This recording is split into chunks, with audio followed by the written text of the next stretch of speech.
Hi guys, and welcome to ILO on Location, the podcast, where I go on location and chat with my amazing friends, fabulous women who inspire me for so many reasons and hopefully will inspire you. I'm your host, Irene Karras-Loper, and today we are celebrating my friend, Sharon Crandall. Sharon is an amazing woman who has an incredible career all over Canada, both on stage and on camera. She's an actress, singer, an educator, a mother, and a multi-nominated and award recipient for multiple theater awards and nominations from the Jessie Richardson Awards, the Ovation Awards, and this year she received her first nomination from the Canadian Screen Actor Awards for the television series Pillow Talk, currently airing on Crave TV, where she plays series regular Maya along her on-screen and off-screen life partner. She has performed in multiple television series, including The Last of Us for HBO, Motherland, Turner and Hooch, and multiple movies of the week, including Christmas at the Golden Dragon, Clusterfunk Christmas, and currently she is shooting Hallmark's Holiday Road. And this Christmas, we will not only see her in your favorite Christmas movies, we will also see Sharon play Lois Lynn in Hallmark's Christmas TV series Holidayzed. Sharon has performed all over Canada, dominating the stage in both musical productions and plays, in such shows as 9 to 5, Matilda, In the Heights, Shrek, Lysistrata, and currently she is performing in not one, but 2 Bard on the Beach productions, As You Like It and Julius Caesar. And if you don't get a chance to see her this summer under the 10th on stage, you can see her shine this holiday season in Elf the Musical for the Arts Club Theatre Company. Sharon is not only an incredible actress bringing her beauty inside and out to your stages and TVs, she's an incredible mom, raising her 2 beautiful children and her fur baby. She's an amazing singer and acting coach. She's in demand all over Canada. She is a ray of warmth and sunshine every time you get the chance to see her. Please enjoy my chat with Sharon Crandall. Okay, so hi. Guys, welcome to Arlo on Location, the podcast where I go on location and talk to amazing women and celebrate amazing friends in my life. I am on location in beautiful Port Moody. Yes. In the mountains, Forest Parkway. Yeah. It is absolutely stunning. And I'm going to do a little intro of my friend, Sharon Crandall, who is my guest today. Sharon Crandall, actress, singer, educator, mother. She has been nominated and the recipient of multiple awards, Jessie Richardson Awards, Ovation Awards, and she has received a Canadian Screen Actors nomination for her show Pillow Talk, where she played series regular Maya. She has been in multiple television series, such as The Last of Us for HBO, Motherland, Turner and Hooch, multiple movies of the week, Christmas at the Golden Dragon, Clusterfunk Christmas. She has worked with multiple stars, Christopher Plummer, Steve Carell, Heather Locklear, Rachel Dratch. She has been in multiple theater productions all over Canada. 9 to 5 the musical, Matilda the musical, In the Heights, Shrek, Lysistrata. She is currently performing on stage all summer long in 2 Bard on the Beach productions, As You Like It and Julius Caesar. She is an in-demand working actress. She's her own CEO. She's raising her beautiful children. She's in demand all over Canada.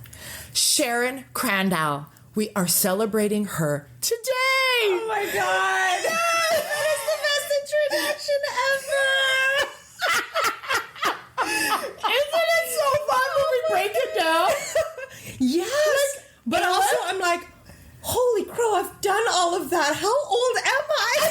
I'm ancient. I've done so much. That's what Sarah girl just said, she's like, you're old when you have a bio like that. Oh my God. Right? I mean, it's humbling. I was just, saying to some people last night as we were coming home, I'm like, I feel so lucky to, for one, know what my passion is in life. Thank you. And to be able to freaking do it. Yes. And make a living from it. Yes. Not many of us get to do that. No. Not many of us get to know what we're passionate about. Yes. So every day I'm just like, I am so thankful. Yes. To be here and to be able to do what I'm doing. Yes. Hello, Sharon. Yes. 100%. And what's kind of interesting about our episode is one of the things that inspired me for season 3, ILO Artist Series, is artists that have subsidiary careers. Yeah. Educators, coaches, teachers, producers, production managers, whatever, working in a restaurant.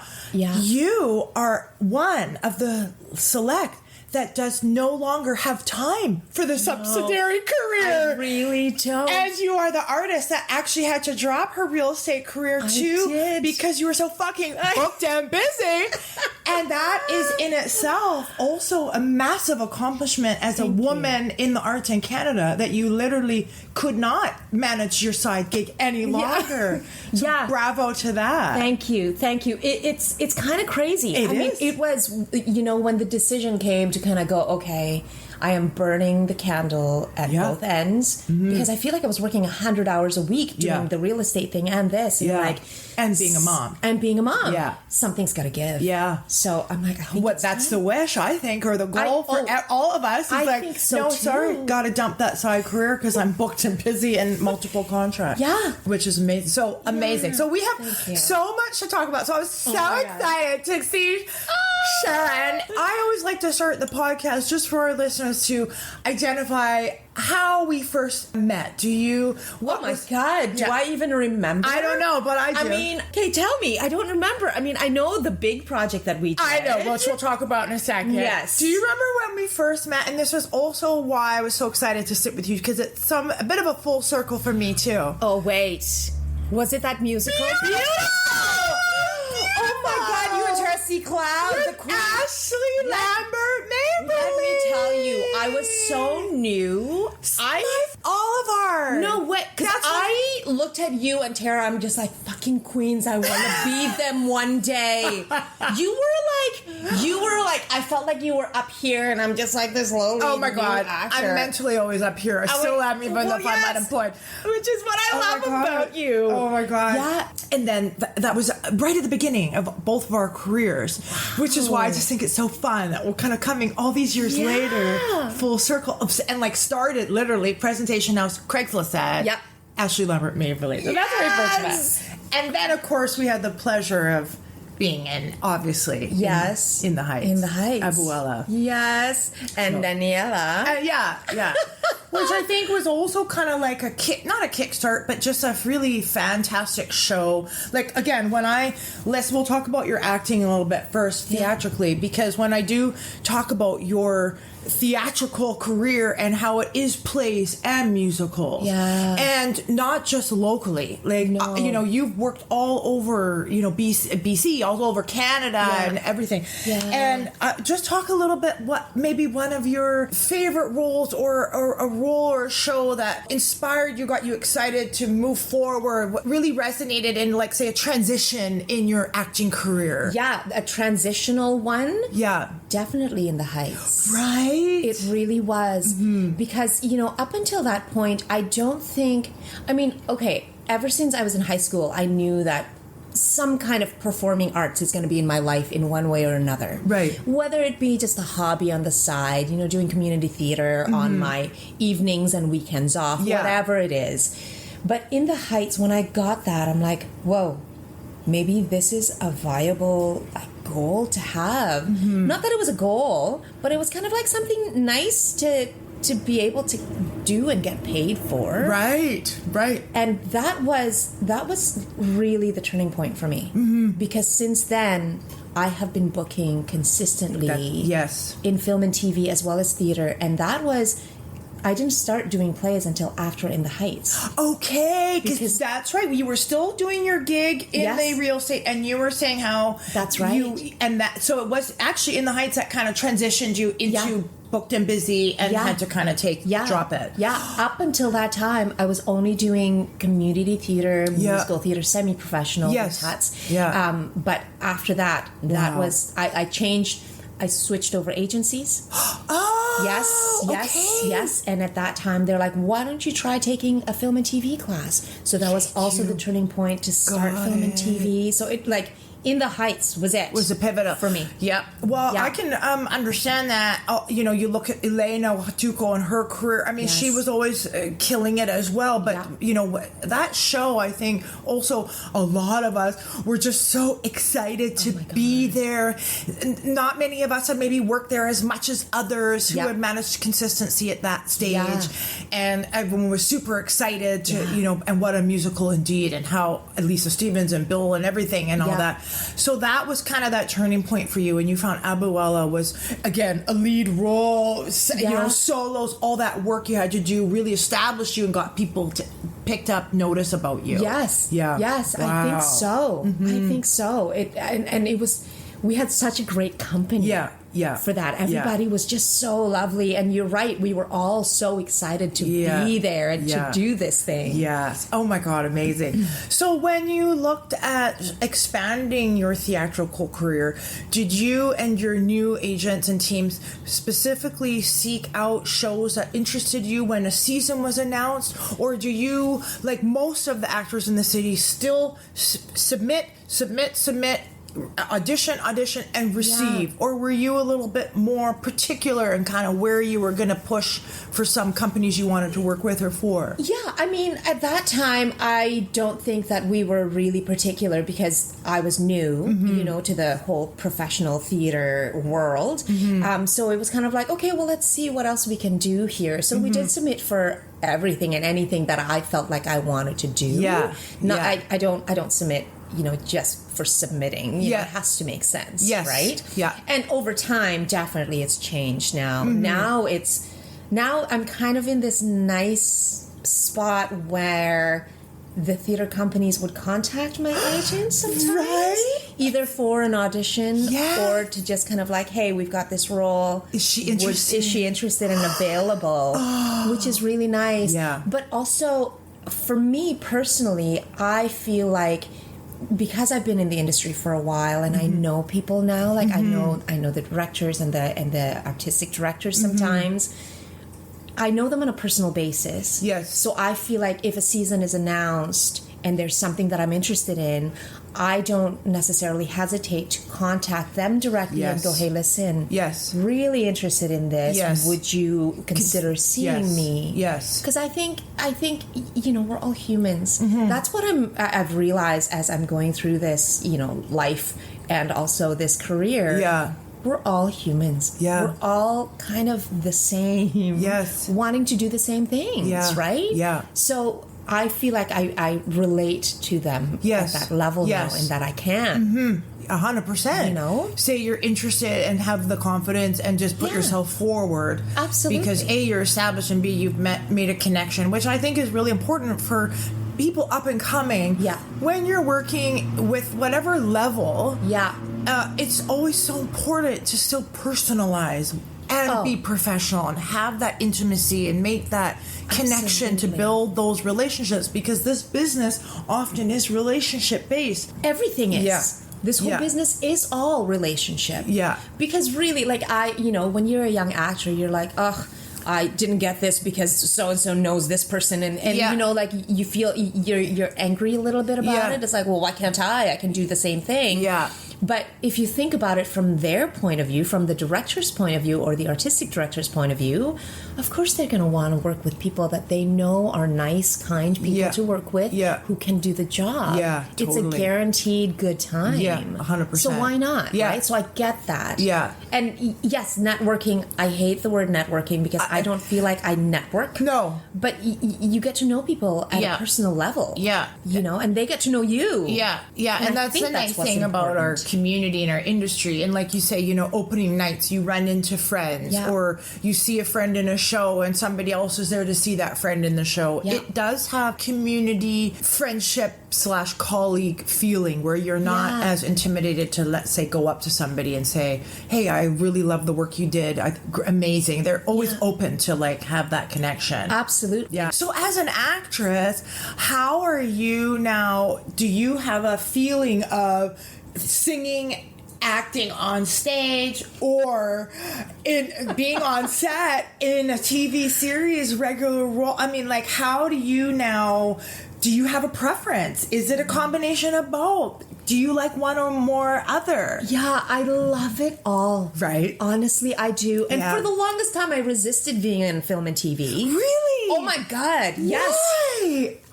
I couldn't make it make sense in my head. Okay. I think that's what it was. Interesting. Something about it was intimidating. Having the camera in front of me was intimidating. Okay. And then, actually, because of this agency that I switched to in the Heights, I went to study at McElroy, Andrew McElroy. He's on our little not listen with him. notes Oh my to God. talk about. And there's one thing that he said, and it just clicked, and I'm sure other people have said it to me before, but something about this just clicked in my head, and that was kind of the turning point for the film and TV for me. Right.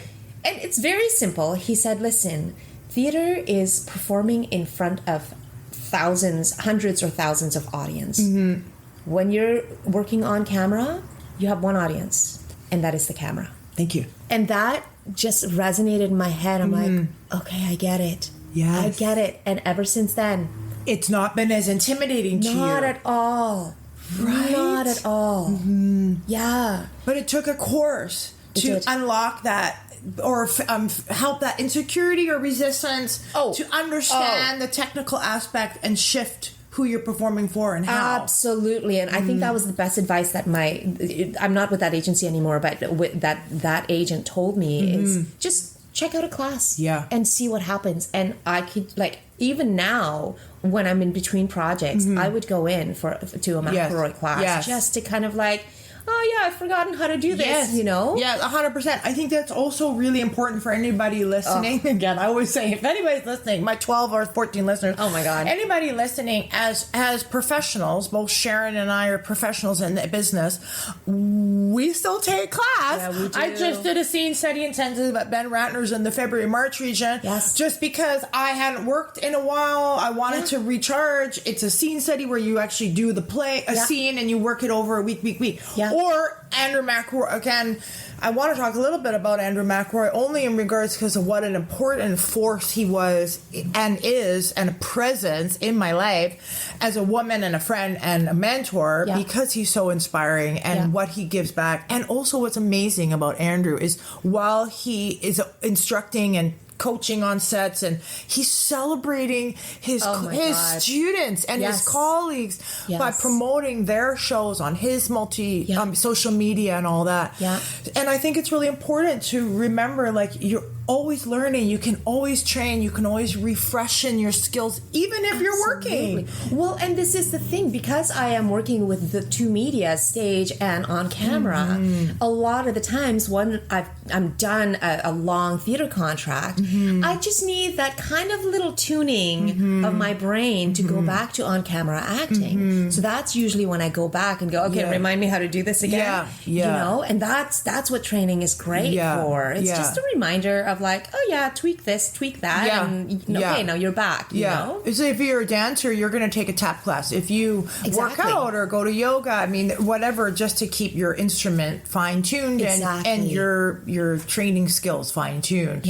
Oh my God, amazing. Because, you know, right now you're on stage at Bard on the beach performing in 2 giant shows, doing giant tracks. And as we chatted our little pre-show earlier, also doing understudy tracks.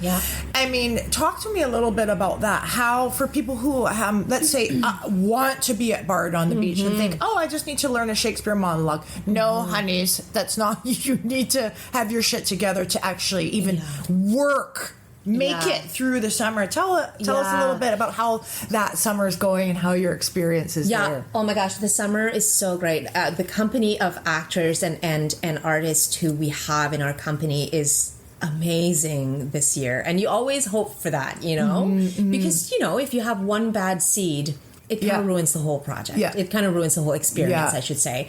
And it's a long contract. It's a 6-month contract. Wow. So you kind of have to like the people you work with on a daily basis for 6 months. You know, Bard is something else. It's, you know, I was telling you, our tech goes for like 5 or 6 weeks, and it's like 6 days a week, long hours.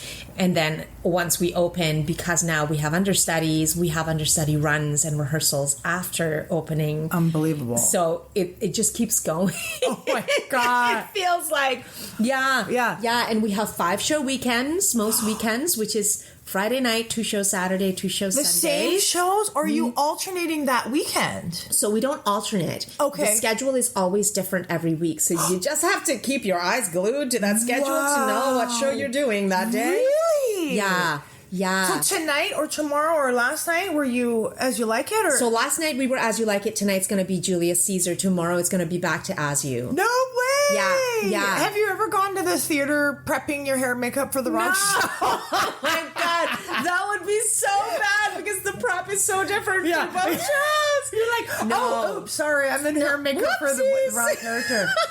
Oh, wow. No. Yeah, but the stage management is great because at the end of every show, she would announce what the next show is. So you don't have to think about it. Yeah, so we don't necessarily have to think about it. And is this your first time at Bard on the Beach, down at the tents? Or have you done Bard on the Beach before? No, I've done Bard. I did it 5 years ago when they did As You Like It then. So it was from there. As You Like It wasn't Daryl from somewhere else? No. Okay. It originated at Bard 5 years ago with Daryl. Got it. Yes, and at that time, the As You Like It was on the main stage, and I did another show in the studio stage because most actors work in rep, so we do 2 shows. Got it. For the summer. Okay.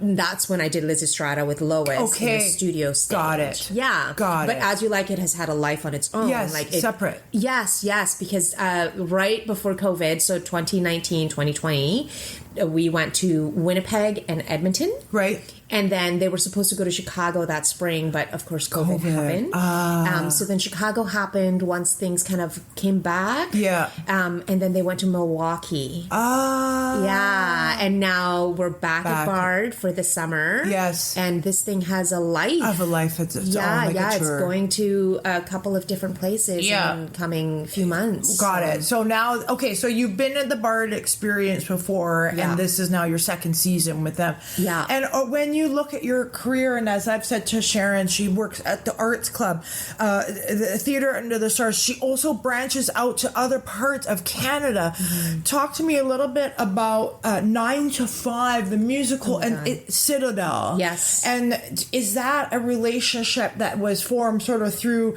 As You Like It, or just through your experiences of submitting, taking the chance with your team and submitting outside of the box of outside of BC? Yeah, so when I did As You 5 years ago, that was Daryl who directed. He did the whole As You Like It. Yeah. And at the same time, I think within a couple of months after he booked me for As You, he booked me for Matilda. He was the director for Matilda. Oh, Matilda was Daryl, of course. Of course, you're a fan. Yes. And Julio and Lauren, Rodolfo, fucking Julio. Yes. I mean, Julio, we love you. Everybody, we love you. I didn't realize Daryl was Matilda. So that was a tour too. That was like Vancouver, Winnipeg, Edmonton. Of course, you're wonderful in that role. Yeah. So he kind of doubled down on me that year. Thank you, Daryl. I worked with him for a year and a half straight. It was just Daryl all year and a half. Oh my God. Which was amazing. Yeah. So then we got to know each other, and he got to know what I can do. Mm-hmm. I mean, these are 2 very different shows, 100%. Obviously. Although, I don't know. Maybe not. And so that's how Daryl, who is the artistic director of the Citadel, knows of my work. Mm-hmm. And 9 to 5 actually was really interesting because 9 to 5 was supposed to be presented in 2020. Oh! They had been, I think everybody was cast and everything like that. Okay. But they had to shut down because, again, of the pandemic. I knew that coming in, and there was a notice that came out for the Dolly Parton character, Dora Lee. Oh! And I'm like, I'm no Dora Lee. There's no way. You could still kill anything, but yes. Yes, but I'm like, there are more appropriate people to do this show, this particular role. So I didn't submit. I'm like, there's no point. Everything else is already cast. And then, like a month and a half before the thing starts, I get an email. Oh my God! I get an email from the Citadel. Rachel Peake would like you to put these sides and these songs on tape for the role of Violet in 9 to 5. I'm like, okay, like out of the blue. Out of the blue. I didn't even know that the role was available. So I'm like, okay, well, I guess I've never worked with Rachel before. I haven't really met her at all. Right. Put something on tape. A week later, they're like, we have an offer for you. I'm like, oh my God. Yeah. So that's how 9 to 5 came about. I mean, I'm sure, because it is the Citadel, I'm sure Daryl had something to do with it. He probably vouched for me. Great. Violet, the role of Lily Tomlin's on all of our repertoires. That show is on all of our repertoires. Lisa Stevens, fucking directing, choreography, UK tour, everything. It is such a fabulous show, and that role is so fun, and the numbers, and it's of course so perfect. And you get this one number with all the men. Yes, I forget the song title. One of the boys. Yes. And it's such a fantastic showcase for female artists. Yeah. And so out of the blue, how fun is that? How amazing is that for you as a woman to be like, hello, I don't even have to submit. It's so great. And Julie Tomeno is the choreographer. Stop. So I didn't even have to submit a dance tape because Julie's like, I know how Sharon can move. It's fine. She's great. She can do a little tappy tap. So it was really like that was such a gift. Yeah. And it was probably the biggest role that I've had in musical theater. Okay. Because she's the lead. She's number one. Yes, she's number one. But not only that, Violet is in 23 and a half out of 26 scenes. Wow. Literally the scenes that she's not in is to cover her quick changes. You're kidding. Oh my God. I did not stop moving until the 11th hour number that Judy sings, and I can't remember what it's called right now. That was the only time that I get a breather. Wow. It's a crazy track. Which is amazing as an artist, and to have that experience, to carry a show, be a lead. Yes. I've talked about that with Katrina and other actresses. You know, you have your role to perform, and then you have your roles as the lead, and people forget that sometimes. Yes. You know, that you are, it's your presence and energy that sort of can sometimes establish the energy of a show, and how even when you're not the lead, as we know, are what we bring to the dressing room, and what we like to feel the rehearsal space, that genuine authenticity. But when you are the number one, there's that kind of falls on your shoulders a little bit too, right? Absolutely. And that was one of the first things that I thought of when I got the offer. I'm like, okay, I have the ability to set what this rehearsal period will be and what the company will be. And I want a nice workplace. I mean, who doesn't? Yes. Right? Yeah. So I wanted to be generous with my time and energy. And I think and they do. Like, the company does look up to the lead. Yeah. And it's a subconscious thing. Yeah. Yeah. Nobody really looks for it. Nobody really is, asking you, okay, what should this be? Yeah. But I think by just being and showing by example, it kind of sets the tone. Yeah, totally. Yeah. And I mean, again, it was lucky because it was the first show back for a lot of people after the pandemic. Oh, yes. So everyone was super excited and happy to be there. Yeah, but even just like, knowing that I am the lead, I wanted to be hyper prepared for every single rehearsal day. Yeah, right.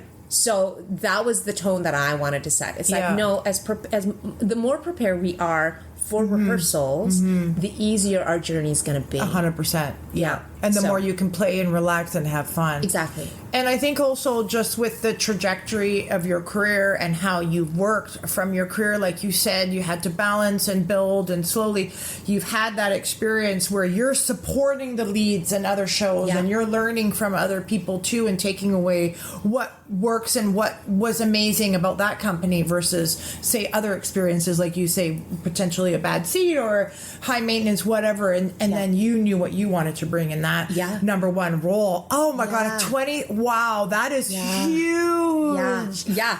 I didn't realize, like, I knew she was the lead. Yeah. And it wasn't until I was reading the script because I always tab. I'm such a nerd. Oh, yeah, we break down our script. Right? Yes, Exactly. I was breaking down my script and I was tabbing all the scenes and I'm just like... You ran out of tabs? Yes. I had to use like many different colors, but also I'm like, what scene am I not in? Yeah. Like there's one scene where I'm in half of the scene and the other half I'm changing and I'm back the next my scene. God. Like it's crazy. I would have loved to see you play that role. Because, of course, like your career, again, is so amazing how you play characters. You're not just playing, you're on stage, that is, and stuff like that. So that you would have been, I can only imagine how fabulous Lady Boss Queen. No, baby, don't you? No, baby, don't you? Guys, since I don't have any sponsors, I thought I would use this opportunity to bring awareness to a cause that's close to my heart: mental health. Do you battle depression or suffer from mental health? Are you looking for help or to help? Then let me share with you 2 great websites full of resources and information for whatever your needs are, for yourself or for someone you care about. CallTimeMentalHealth.com is created by BC's motion picture industry unions, and healthlinkbc.ca/mental health, part of our BC medical system. No matter who you are or how you're feeling, you're not alone, and there is help out there. CallTimeMentalHealth.com and healthlinkbc.ca/mental health. No, baby, don't you? No, baby, don't you? Now, here's the thing. I could go on and talk about Sharon's stage career, and we could talk more about her experiences in the city and across Canada. But I just want to transition to her film and television career because, of course, that has been giant. And, when I say some of the celebrities she's worked with, I want to talk about 2 things, and we can start with wherever. Celebrities that you've worked with in some of your Hallmark movies and such, or your celebrity partner, Andrew Wheeler, in your joint series regular Pillow Talk / nomination Canadian Screen Actors. So I want to talk about both of those. Yes. Which one would you like to start with? Let's talk about Andrew first. Let's talk Shall about we your do honey. that? So first of all, Sharon's partner in crime is the amazing Andrew Wheeler, who they're currently both performing at Bard on the Beach. Yes, we are. I've had the pleasure. I worked with him in Gypsy. We love him. He's the king. Yeah. I'll never forget every time I see him. His Malvolio fucking died when I saw his Malvolio. He's so talented. Yes. I can't even the characters where I literally won't forget those performances. He's such a talent and such a lovely, generous man. And you two are adorbs. Your trips to Hawaii and wherever. But you guys, tell us about what is Pillow Talk. Oh my God. And how do you get to be on a TV show with your partner playing partners? I know. And they get nominated and get to be on the red fucking carpet in your green sequins and get to be Canadian stars. Yeah, it's pretty cool. Pillow Talk. Oh my gosh. Okay, so Pillow Talk. My agent at that time messaged me saying, hey, there's this new series, a Canadian series that is looking for couples, and one of the couples is a couple with an age gap is what they wanted. Oh! She's in her 40s, he's in his 60s. Right. I thought of you and Andrew, she said, because it's literally us on paper. Oh my God. Right, because there is an age gap. There's an age gap, Yes. and we're 40 and 60s. So Yes. it's like, okay, well, and it's a comedy, like it's a sketch comedy. Both of us are up for that. So I'm like, well, yeah, send it over. We'll email Andrew's agent and let her know that this is happening. So we worked on this. There were 2 scenes I think we did for the audition. We had a blast. Oh, fun. We moved furniture around because it's all set in the bedroom, and we're like, how can we how can we make a bed? I don't want to film it upstairs in my bed, you know? Right. So we moved the couch around, and we ended up doing it on the couch because there was one scene where we're literally in bed. Oh my God. And like we rehearsed it, and we tried different things. We did some outtakes. Oh, and fun. when it was time to send it, we're like, let's just send the outtakes too, because like, why it's not? sketch comedy. Yeah. They need to Why know that not? we can improv improv. Oh my God. So we sent it off. We're like, well, if there's anything, we know that we like to work with each other, and that was fun. Yeah. That was where we left the audition. So then we heard that now they're looking for potentially non-couples as well to audition for the roles and this and that. And this was like, I think 2 weeks, maybe a month after. We're like, Yeah. oh, well, okay. Well, that was fun. Yeah. That was a fun time. We did the audition together. Yeah.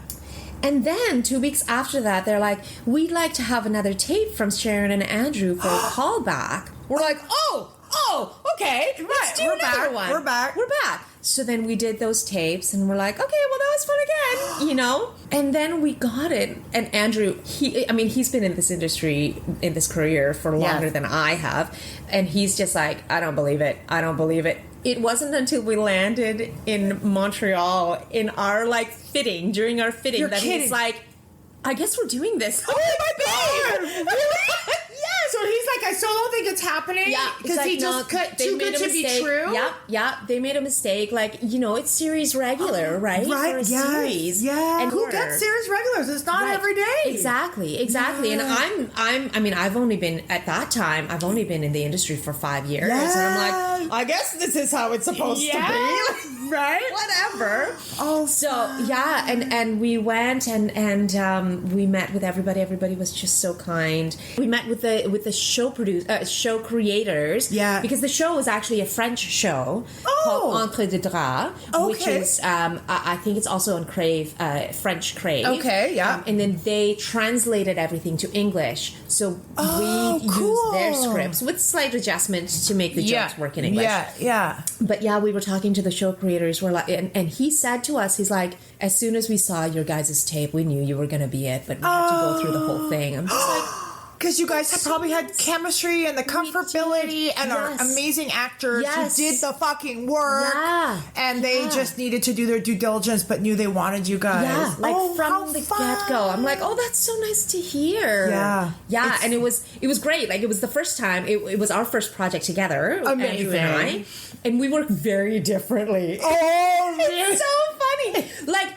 But we're also respectful of each other's processes, right? So we're like, okay, Andrew can do his own thing, I can do my own thing, you know? Yeah. Like, the first day there, I always want to get, to know people's names so I can refer to them by their name, right? Yeah. So at the end of the night of the first one, he's like, okay, so what's the name of this one and what's the name of that one? And I will know it. He's like, okay, good, I think I'm good for tomorrow. Yeah. Because he is a true theater actor where he's like, he does his work. Yeah, he's a And script. He's quite serious. Even though it's a comedy, he's quite serious about his work. Yeah. Whereas I'm just like, hey guys, want to shoot this thing? Okay, let's do it. Which is probably part of the amazing dynamic that is fun for the show when they get you guys as a couple. Just these, different personalities and different work types. Totally. And that was one of those experiences where you're in Montreal, you're living there, they put you up per diem, drive you to set. Well, yes, but because the way that the show is written, we're all in our couplings. They decided to do it by block shooting. Oh, cool. So it was insane, Irene. Oh my God. We were there for, I want to say, 9 days, shooting a whole season. We shot for 4 days, 20-something scenes. Whoa. Yeah. Our day consisted of shooting 5 to 7 scenes, and it was just us. Whoa. So it's like from morning, we get picked up at 6:30. We don't get home until 7:30, 8 o'clock sometimes. Wow. And it's just us shooting. Oh my God. Yeah. Wow. When they have a setup change, we are changing our clothes and hair to get to the next scene. Which is, again, kind of amazing that, your career trajectory, life, work ethic, student ethic, taking class, actor prepares you for that. Totally. And they had both of you. Yeah. Andrew's career nonstop. Yeah. And that you had the ability to actually get the fucking day. Yes. Because that is intimidating. Yes. Can be very intimidating for actors who are used to we're going to shoot scene 3 and 7 on day 1. That is amazing that you actually were prepared and ready and could focus and do it and not be afraid of it. Yes, absolutely. Wow. Absolutely. I think all the theater training that we've had and the theater that we've done prepared us for that. Because that's incredible. Yeah, we knew our lines. Yeah. You know, like we were ready. from the get-go. In fact, so we shot Monday, Tuesday, we had a day off on Wednesday and then shoot again Thursday, Friday. Yeah. And on Tuesday, they decided to add another scene to shoot on Thursday. So that day off on Wednesday, we were in our, they put us up in a hotel. We were in our hotel room just like learning and prepping this one scene. And it was a long scene. It was like a 3-pager, again, of just us talking. And it's paragraphs, right? Yeah. And we didn't end up shooting it on Thursday. We shot it on Friday, but we were ready to go on Thursday. Yeah, you were ready. Yeah. We were like, wow. Yeah. Because your muscle memory and your mental state was prepared, and actor prepares theatrically. You need to learn your lines. And in a weird way, when you talk about the way you shoot it, it's almost like you're on stage in your show from 8 o'clock to 10:30 till the curtain comes down. It's just the two of you, right? Yeah. Oh my god! With an hour lunch. Amazing. And I gotta say, like, my prep now is so quick, and I have to thank Andrew McElroy. Thank you. Because thank you, Andrew. Thank you, Andrew. We love you. Yes. Because I don't know what it is that he does. I mean, I know what he does, but I don't know how he does it. Yeah. It's the things that he teaches you. Yeah, the toolbox, the tools. The toolbox. It's amazing. Yeah. I can get a scene up like this. Yeah. And have it memorized without sitting there memorizing it. Yes. Yeah. You know? Yeah. Yeah. Like, it doesn't take me very long at all. No. Like, thank God. Yeah. People feel like, I don't care what the training is. And, you feel that there's a different generation now. The social media actors or whatever, and God bless everybody for their own however they get there. To get famous, but the people, it's like training does set you up for those tools for success forever. Absolutely. And you keep those tools in your toolbox and you fall upon them when you need them. Absolutely. So that maybe that you're combined with you and Andrew and your skill set, maybe that's what made the show or helped bring to the show the hit, because it was nominated. It was. And you guys were nominated for the company. Tell us just a little bit what the Canadian Screen Awards is. Yes. And just a little bit, maybe getting the call that you guys were nominated, and then like getting on the plane and getting to do the red carpet. Yeah. Just because not everybody's had that red carpet experience. Of course. So the Canadian Screen Awards, it's kind of like the Canadian Emmy/Grammys. Right? It's like a big kind deal. Of the big award show for film and TV in Canada. And that nomination, so many things came out of the blue. That nomination came out of the blue. I woke up on like a Friday morning, I can't remember what day it was, just checking my email and just like, what is this? What is this? And it was like, yes, I had no idea. That you were even submitted. Right. No clue. Yeah. No clue. You wrap the job, you go home, you go on to the next. Yes. Because like on the from, it says Canadian Screen Awards. And then on the subject, it says congratulations on your nomination. Oh, I'm just my like, God. What is this? What is this? And I opened it and I'm just like, what? And I didn't know at that time, because the email came and it was like, congratulations, Sharon Crandall has been nominated for blah, blah, blah. Oh my God. And I'm just like, wait. Is it just me? Is it the whole ensemble? Is it, because it was... got it. It was best performance in a sketch comedy series, individual or ensemble. Right. Okay. So then, of course, the first person I messaged was Andrew Wheeler, and I'm like, babe. Oh my God. I got this thing. He's like, I did too. I'm like, oh my God, must be an ensemble thing. Oh, fun. Yeah, so The company of actors, like 11 of us, all got nominated as an ensemble. Oh my God. Oh my God, isn't that so fun? Yeah. In a way, I think I would like that better, because then you don't feel like we're all in this together, but I'm featured. Totally. Like, to be on the ensemble is pretty awesome. To be as a collaborative. Yes. Fun. Yeah. So then we got that news. Yeah. And the day of the awards, well, that day happens to be the second day of Bard rehearsals. No. Yes, and I'm like, I really want to go because hello, am I ever gonna get to go Yes, to a you red will. carpet again? You Thank shall, you. but at the you moment, know, I want to it's like fucking the go. first one. I'm like, Yes. it's a big deal. Yeah. I kind of want to go. Yeah. I'm like, I'm gonna take a chance and just ask Bard if I can be excused for 24 hours. Thank you. Shut up. And they said yes. Daryl said yes. Daryl's like, Thank you, Daryl. yeah. Thank you, Daryl. Thank you, Daryl Cloran. Because he knew that this would be a joyous, something special It was a for big you. deal. It was a big deal. And he Yeah. also knows that I know the show. Yeah, right. Right. You're like, been there, done that. Like, Yeah. I'm familiar Yeah, with the let show. the understudy step in for the day. Yeah. So we, so it was, we had a reading on a Thursday. Oh my God. I flew red eye that night. Oh my Got to my God. hotel at like 4 a.m. or something crazy. Took a little nap on the plane, and when I got there, got ready, got to the Oh my God. to the theater for the awards at about 3 or 4. Oh, fun. And this is also the kicker. Because the ensemble shot in block shooting, we've never met each other. Oh my God. So we all met at the award show, and it was amazing because Oh, we felt fun. instantly like we were family. Oh my God. It was so much fun. Oh, it was my great. God. Yeah, we walked the red carpet and this and that. And you look Yeah. stunning, green Thank sequins, you. beautiful. Your hair, Thank makeup, you. and that boomerang or that camera you. shot and all the Yes. right. Like what an Yeah. experience! Like Oh. to have that under your belt and just Yeah. that day of like, oh my God, validation, celebration, Totally. Like the people fun, that I you see it saw on TV. there in the same room as me, in the Awesome. same All theater. the I'm just stars. like, Ryan Reynolds was there. Hello. You know? Like, I'm Yeah.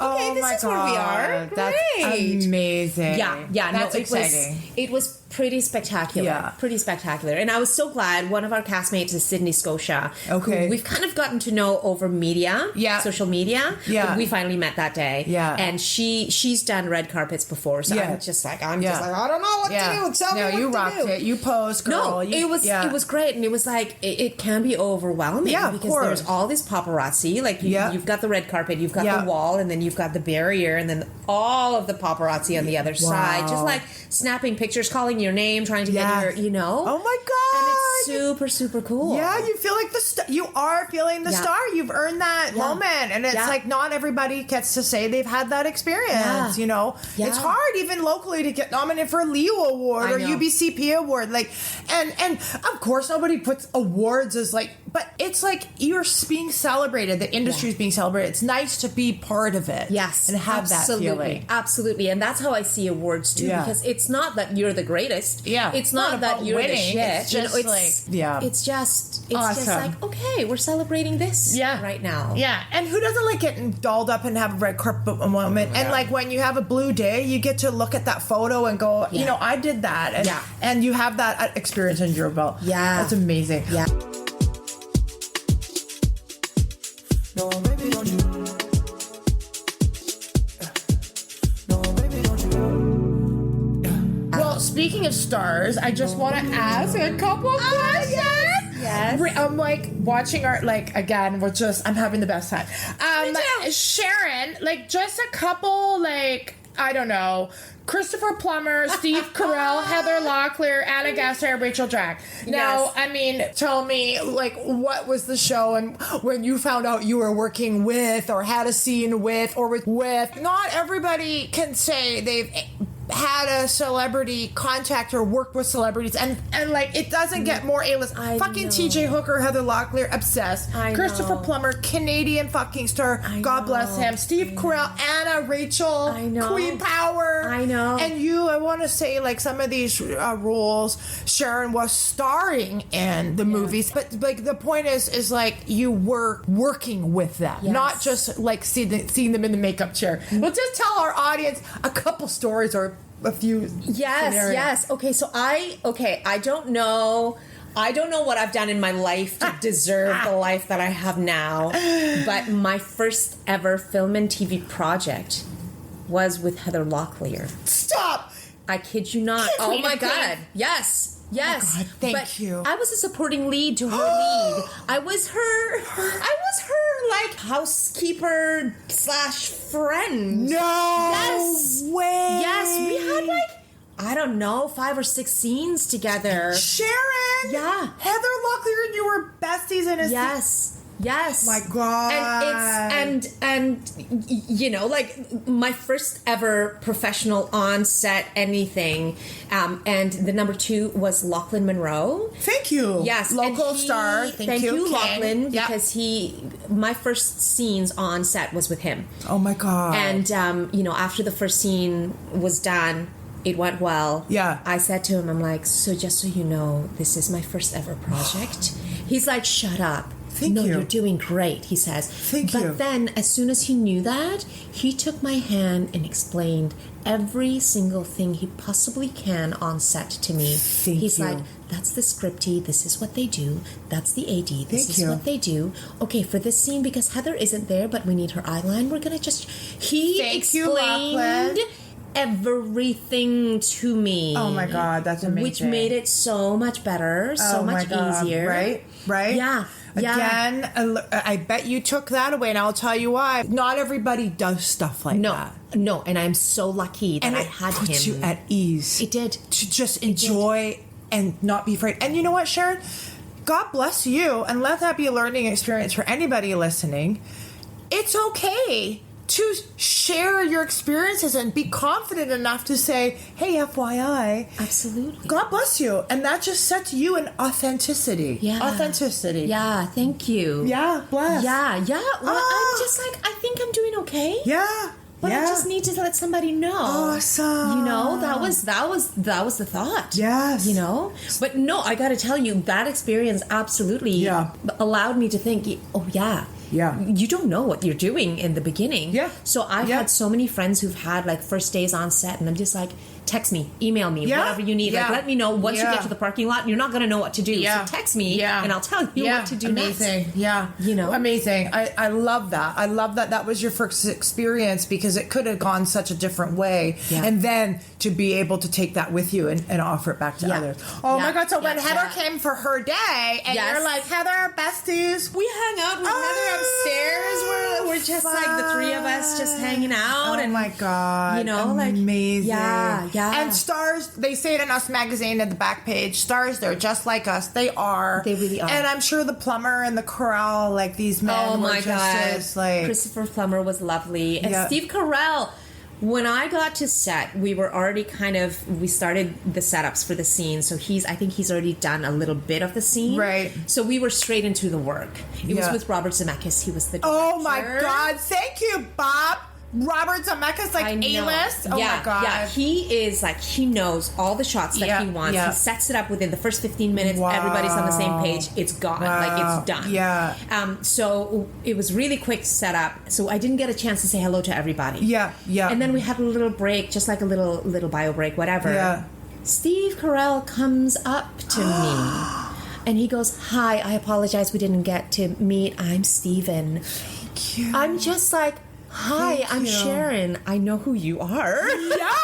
Who doesn't? Right. But so lovely and so generous. Amazing. Yeah, it was a great time. Yeah. We had one scene together. I was just in one scene, but he was just so gracious. Again, like, God bless that, right? Yeah. Like, that sets the tone, I'm sure, for the whole project. And and just a moment for you to be able, like, holy shit. Like, oh my God. Yeah, and it really is like, the more people I meet, the more I'm just like, they're just like us. Yeah. They really are. Yeah, they really are. Like Christopher Plummer, we had one scene together where I'm his waitress in this Chinese restaurant. Yeah. And anytime we were not rolling, he would grab my arm and just like talk to me while he's holding my arm. Oh my God. Just like the loveliest man. Bless. So lovely. I mean, these are experiences which, you know, as actors, you hope and you wish for them. Please. Rachel Dratch on a guest stayer. I mean, please. Oh my God. Christmas. Please. Oh my God. It was like a masterclass in comedy when you watch them work. It really is. But the thing about them is they were so genuinely happy to have you in the project. project. Oh. I got on set. We were in holding, and then I was walked to set. The first people who greeted us were Anna and Rachel. Oh my Came up to God. us. Hi, I'm Anna. I'm Rachel. So happy for you to be here. We loved your tape. Like, just... Oh my God. Now, are they besties in real life? Yeah, they are. They're besties, and they wrote and directed and They starred wrote, in this? produced, directed. Okay, so this was no, their- they didn't direct it, But- and they starred. But this was, oh my God. Yeah. Just queen power Oh my and God. like just women and gracious Yes. and greeting you. Yes. Oh my God. Yes. And do you find that social media that's where it's a positive in this today's age is because like if they post something about the show, you can comment and you're connected. Yes. And you keep that, let's say they come back to do another show, you've built that rapport, maybe something comes of it again, just with social media a little bit. You do. It's. I want to say be careful. Yeah. Because social media can seem fake. Yes. Social media can Yeah. seem like, I just want to get a job. Yes. I've met you before. Yes. I'm going to just, Yes. slide into your DM and Yeah. ask you if I Yeah. can do this. Yeah. I think social media can work Yeah. if you've developed the personal relationship with those people. Yes. Yes. Otherwise, it won't. It's business. Yeah. Otherwise, it's business. It's Yeah. kind of like, who? Yeah. Why are they Yeah. contacting me? Yeah. Yeah. Which is why I think it is so important when you get the opportunity to be on set, to be in rehearsal halls with these people, connect to Yeah. these people. Connect, yeah. At a personal level. Make a personal connect. Yeah. It's a skill. It is. Yeah. It is. And it's not for anything more than I just want to get to know you. Yeah. It's not with the hidden agenda No. of if I get to know you today, Yeah. I will Yeah. possibly get a project Yeah, later. totally. Because people can smell that. Yeah, they can. They can. Totally. You know? Yeah. Yeah. Oh my God, Sharon. Amazing. I mean, VIP A-list, so many great stories, like I said, and about film and TV, which we could go on and on, but I need to pivot again because I've got my little list and I'm watching the clock.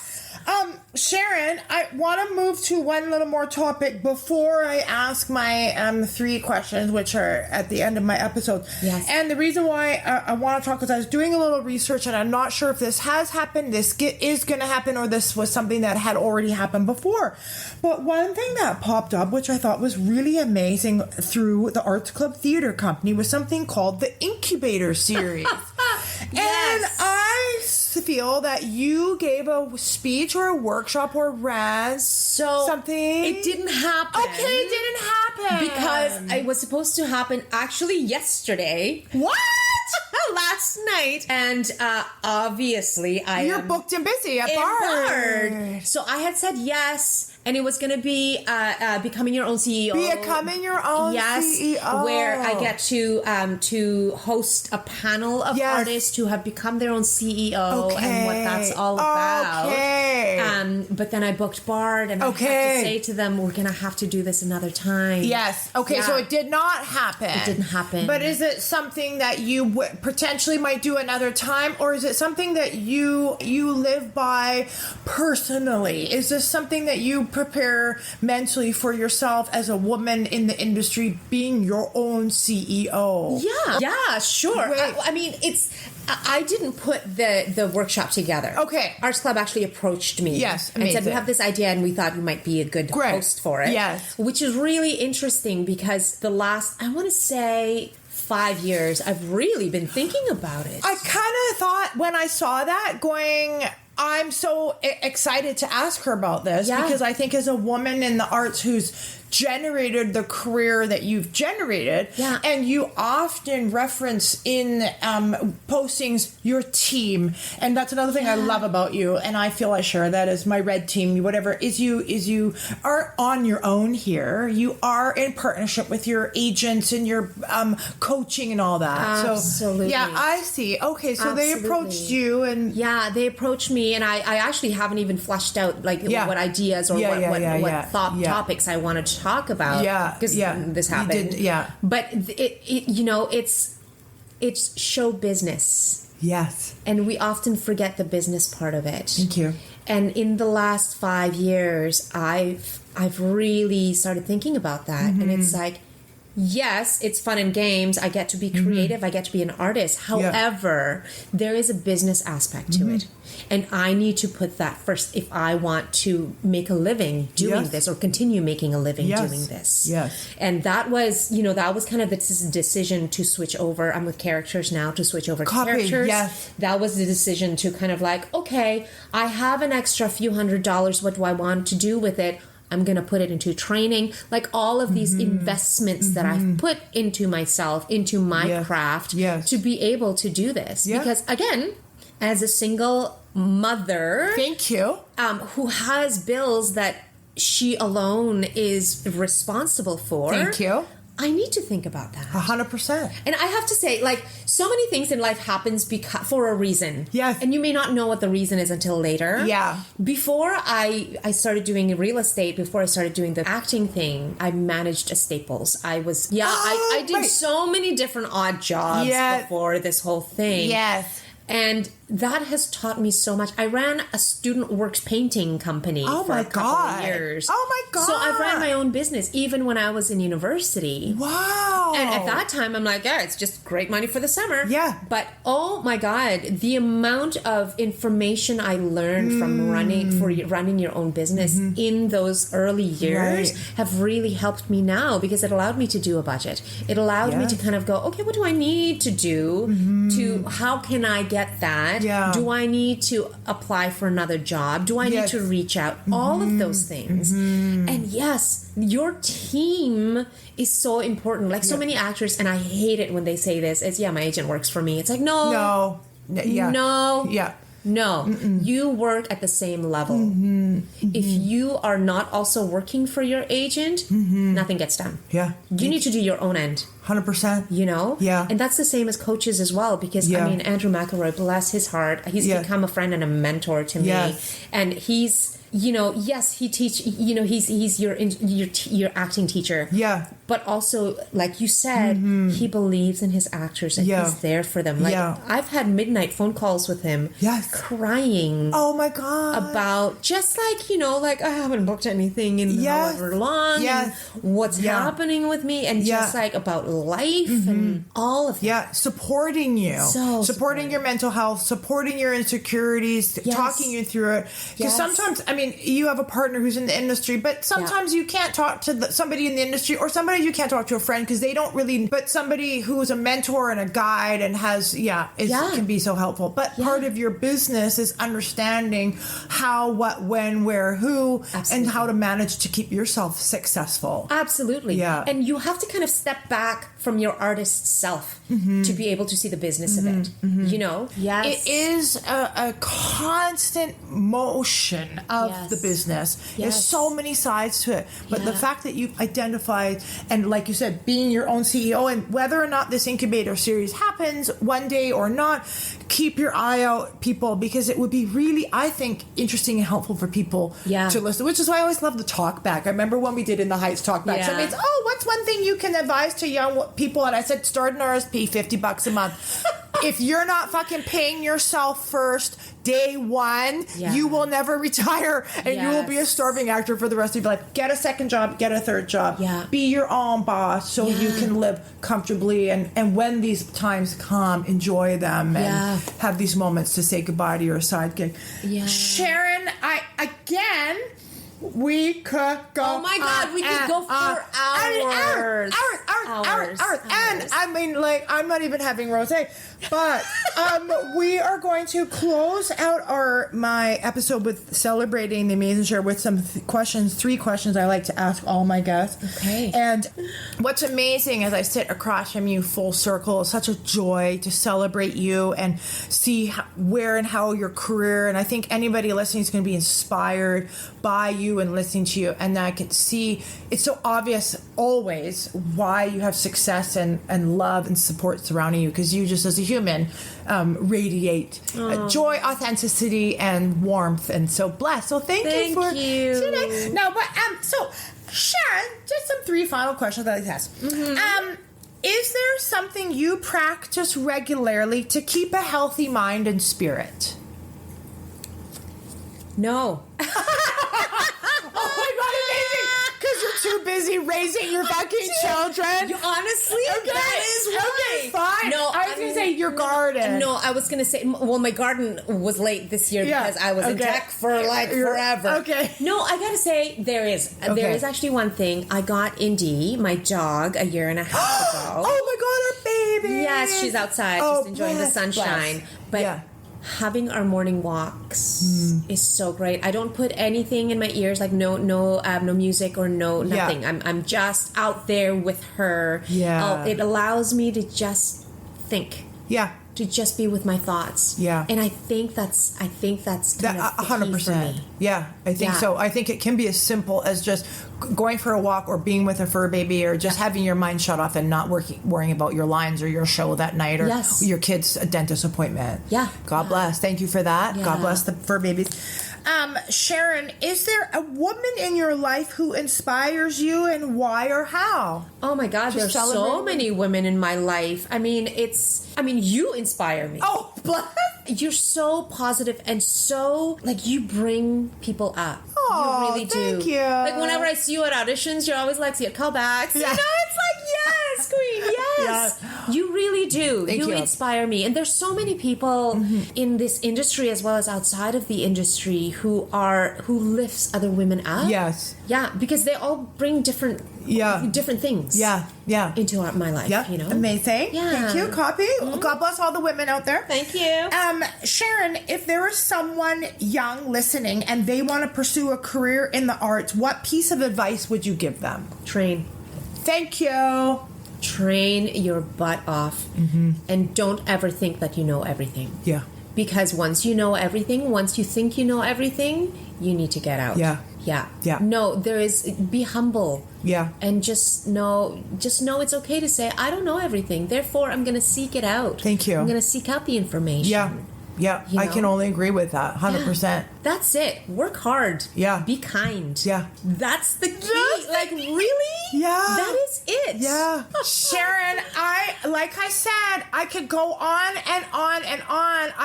Upcoming projects still to come. You'll have to check Sharon's social media. There's so much fucking happening in your career. Sharon Crandall. Yes. If this episode didn't inspire you, then, get out of the business. For fuck's sake. As Tara C. McLeod says, if you're tired, get out of the fucking business. It's so true. At least take a break.